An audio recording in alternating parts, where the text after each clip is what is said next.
Since the custom battle mode in Dragon Ball Sparking Zero doesn't really have a way to interconnect your different creations to make one big long story, I've decided to take it into my own hands with a series I'm going to call Custom Mode Showcase. And the idea behind it is that I'm just going to kind of talk through what I was thinking as I was making all the different parts, kind of the way I envisioned the story to go. Um, Not super I'm not a super great storyteller, so I'm just gonna kind of hit the bullet points as I'm going through.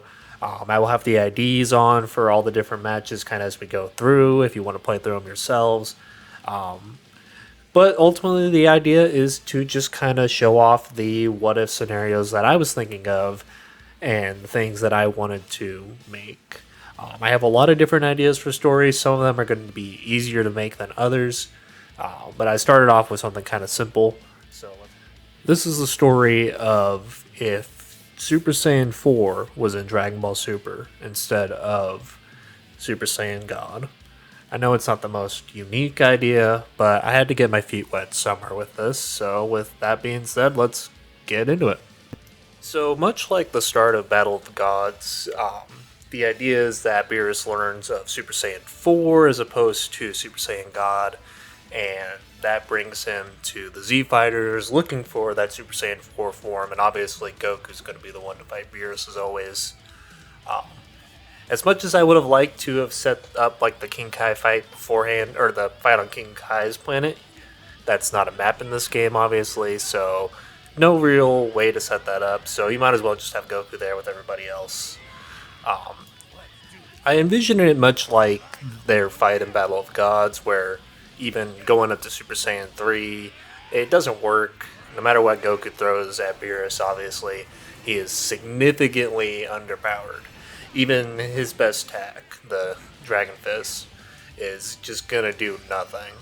And very quickly, Beerus is going to grow bored and throw something. Just throw an ultimate. And really just be ready to be done with Goku. But Goku, our ever resilient friend, will make it through it. Despite, clearly dying on the screen. This is where, much like in Battle of Gods, they're trying to figure out how to reach the form that Beerus is looking for. I forgot to put it in here, mostly just because I kind of forgot about it. Could have set up a Dragon Ball wish thing, but the idea is that they wish for how to figure it out, how to do it, and it's very much so the same as how you obtain Super Saiyan God. You need the energy from the other Saiyans, which isn't all that much different from how Super Saiyan 4 was ultimately achieved, or at least how Goku got the energy in GT. So I kind of like the parallel there. Um, Now as Super Saiyan 4, Goku's putting up a fight. And this is kind of going to be the peak form. Unlike Dragon Ball Super, of course, where they had to invent Super Saiyan Blue for whatever reason. Um, Super Saiyan 4 is obviously, there's not an extension of Super Saiyan 4 that exists in the game or anywhere. So this is going to be Goku's chance to kind of show Beerus what he's got. And that's pretty much the thought process here. Then as the fight goes on, Beerus will ultimately be impressed with Super Saiyan 4 and Goku's ability to kind of keep up with him. Obviously, we're still a long ways from actually beating Beerus, and it ain't going to happen in Dragon Ball Super, um, especially not this early on. But Beerus will ultimately be impressed. Whis will also have some interest in how well you are doing. And ultimately, like I said, he's impressed, and they'll move on. And we'll move on to the resurrection of Frieza. Resurrection of F is going to follow a very similar path to how it did in the original. Once Goku and Vegeta arrive, it is Goku's turn up first to fight, and of course they're gonna mess around a little bit before they both realize that they're holding back and go into full power. Golden Frieza versus Super Saiyan 4 Goku. This would have been pretty cool. Now, I imagine this fight goes much the same, with Goku kind of just styling for the most part. Golden Frieza wasn't really much of a match for Super Saiyan Blue when it came to that point, and Goku and Vegeta's training is just going to put them above that same level. Now, the big thing here is Vegeta as well. Of course, we got to get Vegeta involved when it comes to the Super Saiyan 4s. You can't have Goku without Vegeta. And you're going to need that for, obviously, future events, and fusion is a common thing.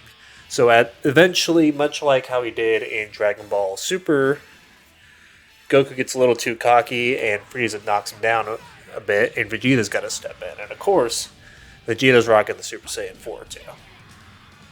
And much like Resurrection of F, Vegeta comes in and he just beats his ass.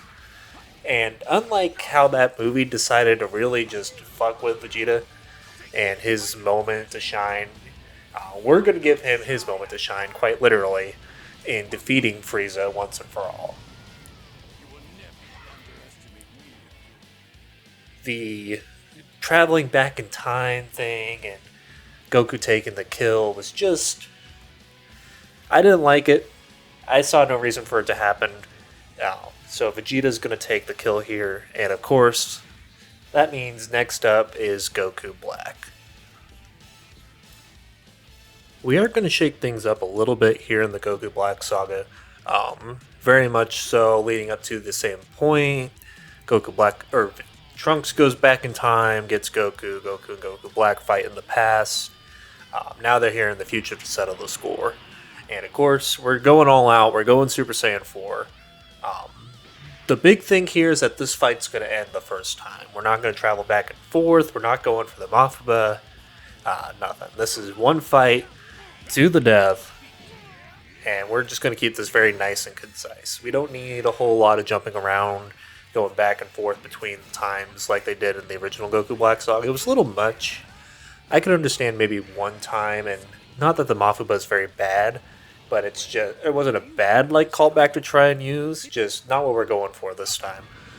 Now, Super Saiyan Rose is going to stay the same. Obviously, we don't have any custom Super Saiyan 4 or Goku Black or anything like that to do, and I think that's fine. Rose I see as more of just a Super Saiyan thing that he unlocked that just helped him power up and deal with Super Saiyan 4. Now, of course, eventually Goku Black and Zamasu are going to get tired of this and are going to fuse. And Goku and Vegeta will have a hard time for a while until eventually they decide that they need to do their own fusion. Now, there's no Super Saiyan 4 Vegeta in this game, obviously, so we're going to forego the Potara and the retcon of how long the Potara lasts, and we're just going straight with Super Saiyan 4, the Fusion Dance, Super Saiyan 4 Gogeta. And this is where the fun really begins and where things kind of take a turn in our little story here. Super Saiyan 4 Gogeta in Dragon Ball GT was very, very overpowered. And there was a lot of just kind of showing off and really playing around with Omega Shenron at the time. And we're kind of going for a similar vibe here.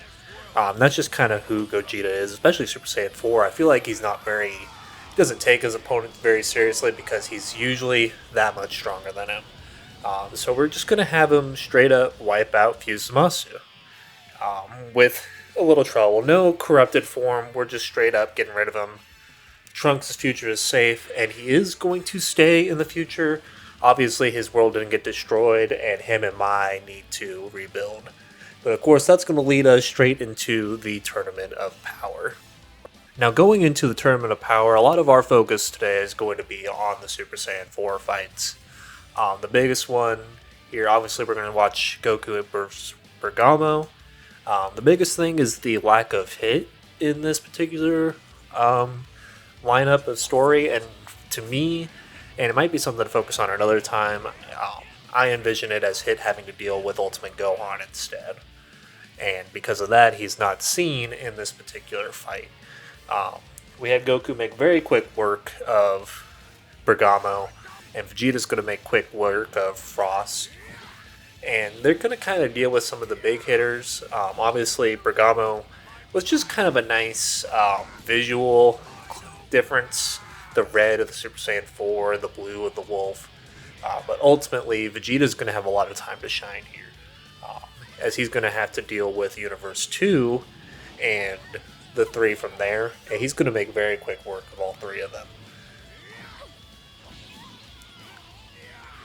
I see this as Vegeta just kind of trying to show off, and Goku being just kind of dealing with other things, you know. There's a lot of action going on in the Tournament of Power, so you're not really. You got to focus on different people at different times. There's obviously 10 other universes, and we don't have every single playable character hanging around, so it's not like Goku is doing nothing while Vegeta is fighting these 3 girls, but obviously Vegeta can handle himself, is kind of the idea. Does kind of take away from some of the moments of Android 17 doing this, but I digress. Ultimately, Super Saiyan 4 Vegeta is more than enough to deal with Universe 2, and that's all that really matters in that sense. When Vegeta is done with Universe 2, the Universe 6 Saiyans are ready to go, and they're of course raring to go. Kaba wants to learn more from Vegeta, and Khalifa just wants to fight, and Kale's just kind of there. Obviously, she has her Berserker form, which we will deal with a little bit later. I envision in this world that Vegeta's not going to fuck around. Despite seeing Kaba as like his trainee that he wants to help out, he is trying to win. He's not trying to have anybody die. He's not trying to lose the universe. He's going to make quick work of Kaba. Then Khalifa and Goku are just here to have some fun. Now, the main thing is throughout the entire Tournament of Power, we will be Super Saiyan 4 the whole time. We have, since this is the only form we're focusing on, and we're not thinking of it as God Ki, this is just an extension of Super Saiyan, we get to stay in this form a lot longer and ultimately get through the whole tournament like this. Now, eventually Kale gets mad and goes insane. The Berserker form comes out, and she is not happy with Goku. In fact, she's even going to temporarily take Goku out, and Vegeta is going to have to step in to try and calm her down. Now, Goku's fine, he's just going to heal up. It's just a matter of Vegeta's got to try and hold her back, and unfortunately, he can't. And this is where we meet the main antagonist of the Tournament of Power, Jiren. And he's going to come in and very, very quickly clean this up. Now, Jiren in the original Tournament of Power was obviously very strong, and he came in and did pretty much exactly this, if not something slightly different.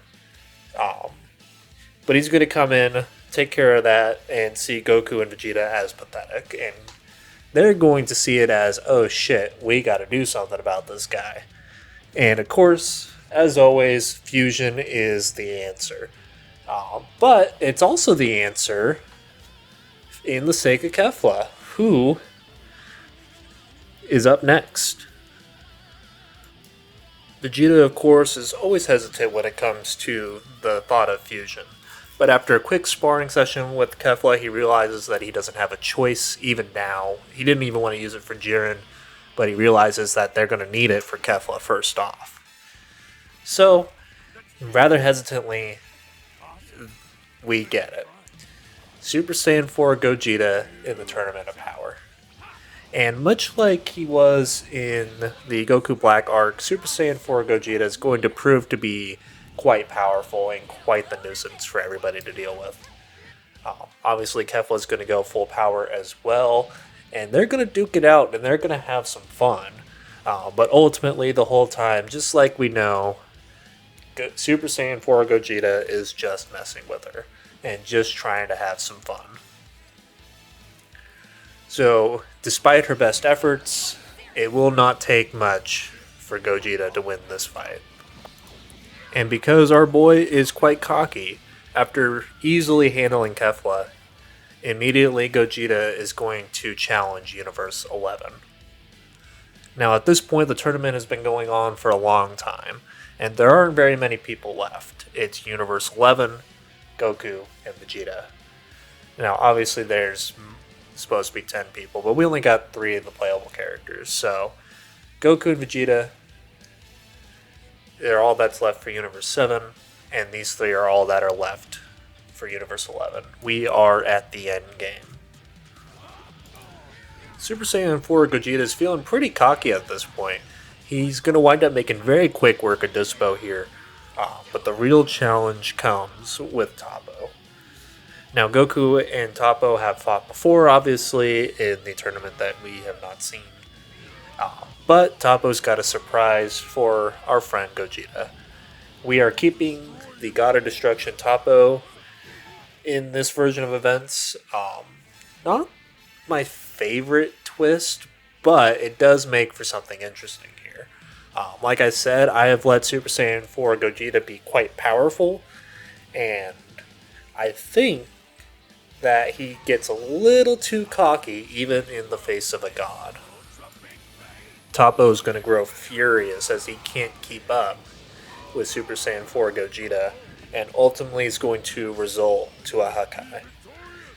And Gogeta, thinking that he can take whatever Toppo throws at him, does not quite understand the Destroyer energy the way maybe he should.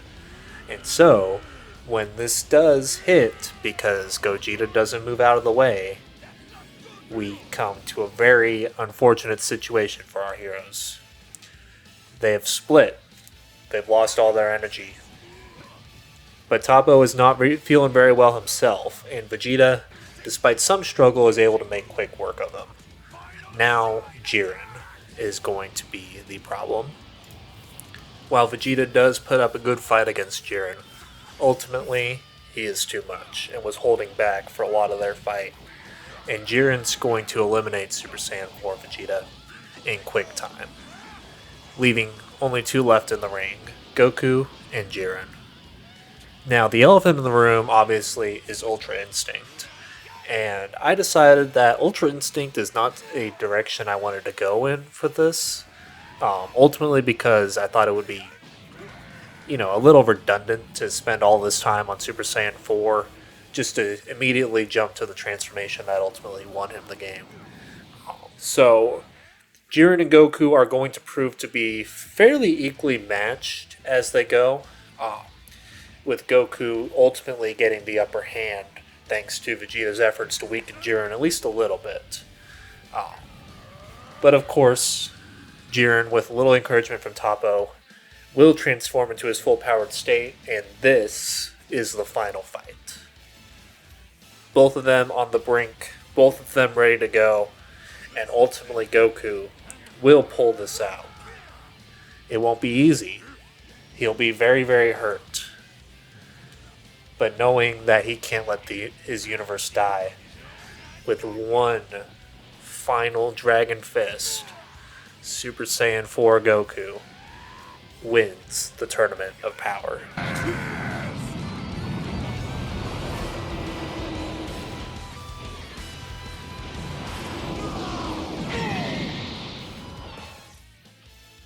With victory finally claimed in the Tournament of Power, Goku will wish for all the universes to come back, which of course was the test that Zeno had put them up to this whole time. And if he hadn't made that wish, they all would have been destroyed. So ultimately, a lot of the story beats are mostly the same in my version of events here with Super Saiyan 4 and Dragon Ball Super. Just some of the getting to there changes up. Some of the pacing issues that Dragon Ball Super had were kind of cutting out. But ultimately, that is my vision. This is my first run through like this, so I'm hoping to become more articulate with my quote-unquote storytelling, have more of an idea going forward. This was mostly off the top of my head, things that I was thinking about as I was making this, and I'm hoping that as I do this more, I'll kind of get down more of a narrative ability. We'll see. But this was Super Saiyan 4 and Dragon Ball Super. Next up, I'm not sure. Haven't really messed with a whole lot of other stories just yet, only because the custom mode is not great, and I've been kind of hoping that there'd be some updates to make things a little bit easier, because it did take a lot of work to set up the stories themselves. The IDs have been on the screen the whole time for each part, so feel free to play through it for yourself. And thanks for watching.